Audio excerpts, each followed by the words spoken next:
6A2, da, wo, hin and her compounds. Das Kind geht die Treppe hinauf. Der Baum rollt den Berg herunter.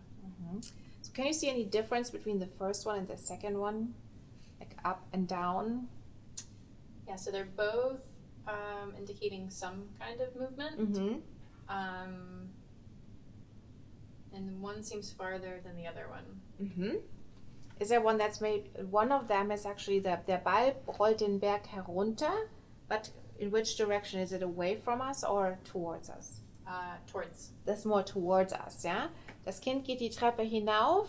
Is it looking, it's going away from us, out of the picture? Yeah, so it's leaving.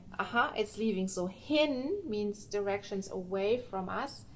Her means a direction towards us. Hin and her can also be combined with the prefix of a separable prefix verb to indicate motion. Note that hin generally indicates motion away from the speaker, but her indicates motion toward the speaker. You can say, komm herein, come inside. Ja. Geh hinaus, go outside. Rapunzel, ja, lass dein Haar herunter. Ja. In 2A2, you learn to use wohin to ask where to and woher to ask from where. In conversation, hin and her can be separated from who, moving to the end of the sentence. So instead of wohin soll ich den Spiegel hängen, you can also say wohin, wo soll ich den Spiegel hinhängen? But that's a very specific topic. Use the adverb dahin or daher to replace a prepositional phrase expressing motions. For example, reist ihr in die Schweiz? Ja, wir reisen dahin. So instead, if you don't want to repeat it, you can use that to replace it. So woher kommst du? Ich komme aus München. Ich komme daher. So that we use it sometimes for pointing too, yeah? Und wohin gehst du? Ich gehe nach Nürnberg. Ich gehe dahin. Dahin? Woher kommst du? Ich komme aus Frankfurt. Ich komme daher. Wohin gehst du? Ich gehe nach Regensburg. Ich gehe dahin. Yeah, so it really helps with pointing. I'm going there or he. That's what you're basically doing. So, ich freue mich auf den Urlaub. Ich freue mich darauf. Ich bin gegen Rauchen. Ich bin dagegen. Ich freue mich auf meine Freundin. Ich freue mich auf sie. Ich freue mich auf meinen Freund. Ich freue mich auf ihn. So what can you see here? So here we're using da again plus the prepositions. So often becomes darauf. And the same thing with gegen to dagegen, and then auf to auf sie.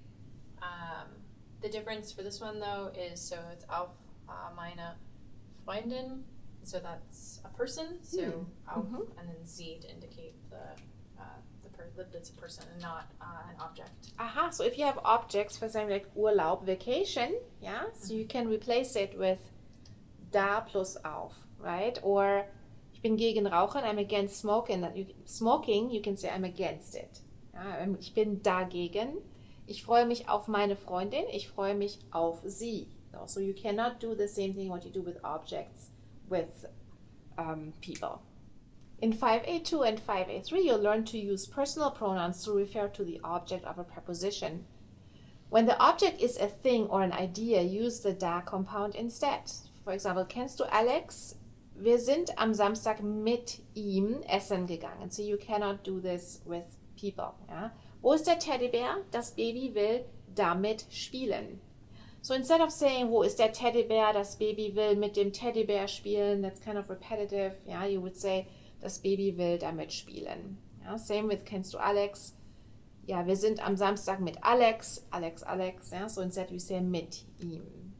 Form a da compound used by adding da to a preposition. If the preposition begins with a vowel, insert an R after da dafür, davon, davor. But then if there's two vowels like da an, you add an R, daran, oder da, instead of da auf, you say darauf. Instead of da in, you say darin. Wo ist der Bus? Wir warten seit einer halben Stunde darauf. Just helps to connect the vowels. Ich danke ihm für das Geschenk.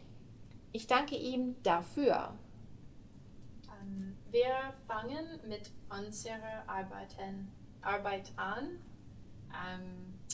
So wir fangen mit an. Do you need da or something? So wir fangen damit an. So what did you do? So I kept the preposition and then I kept the ending, but I replaced unsere Arbeit with da. So da Mit. and then on. Okay. Kept Und the rest of the Sabine und Hans they're upset, ärgern sich über das Wetter.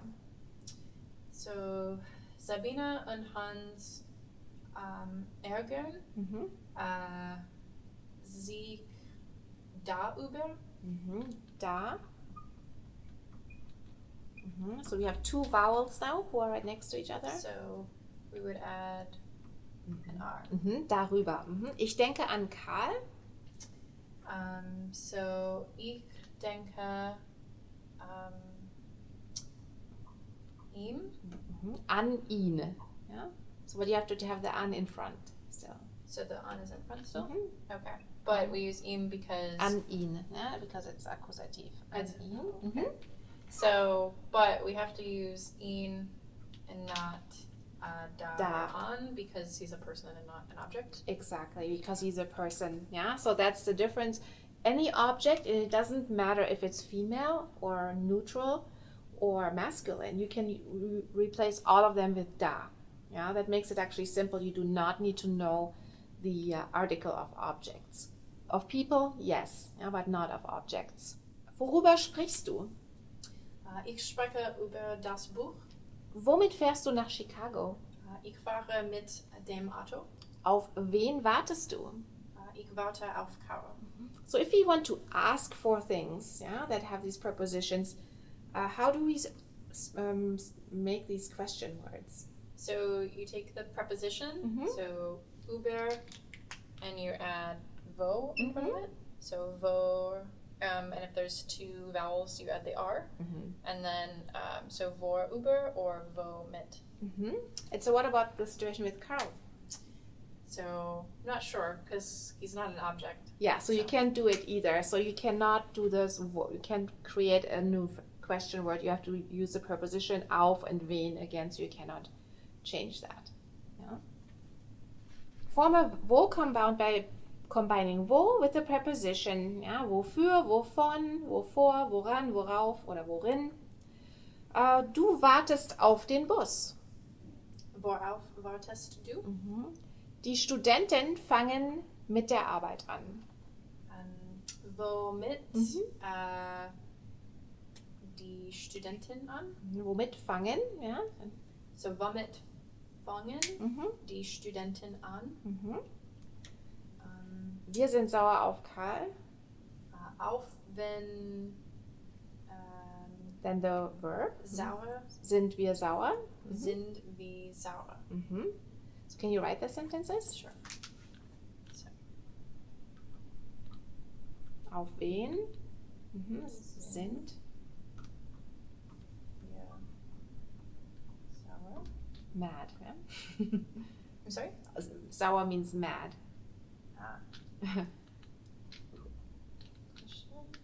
So,